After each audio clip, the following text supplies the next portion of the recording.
ახალი საწარმოების შექმნასთან დაკავშირებით ვიღებთ 3 ახალ გადაწყვეტილებას. ეს არის პროგრამა აწარმოე საქართველოში, ამ პროგრამის ფარგლებში მცხეთის მუნიციპალიტეტში სოფელ აღდგომლიანთკარში შეიქმნება სამშენებლო მასალების მწარმოებელი საწარმო და განხორციელდება 1,300,000 ლარამდე ინვესტიცია.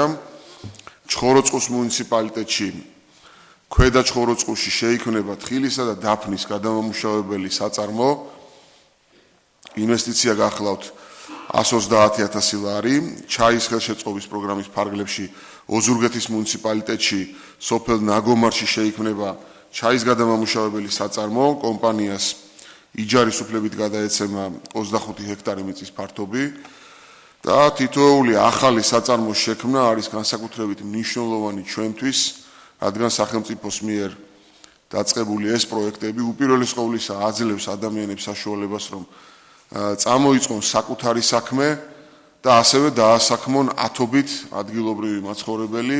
ეს არის უმნიშვნელოვანესი პროექტები ადგილობრივი წარმოების პოტენციალის შექმნის კუთხით და რა თქმა უნდა სახელმწიფო აგრძელებს საკუთარ ძალისხმევას ამ მიმართულებით. ასევე მნიშვნელოვანია ყოველთვის გვახსოვდეს, რომ ეს ადგილობრივი პოტენციალი ვერ იფუნქციონირებს თუ არ იქნება ძალიან მყარი შეგნება თითოეული ჩვენგანის და ასევე საქართველოს მოსახლეობაში, რომ ადგილობრივი პროდუქცია და ადგილობრივი პროდუქციის შეძენა არის დამატებითი შემოსავალი ქართული ოჯახის ბიუჯეტში. ეს არის ადგილობრივი დასაქმებულის ოჯახში ცხელი სადილი იმ საღამოს, ეს არის ხელდამშვენებული მშობელი სახლში მისული იმ საღამოს და მუდმივად ეს კავშირი ჩვენ უნდა გვახსოვდეს, როცა ვყიდულობთ ადგილობრივ პროდუქციას.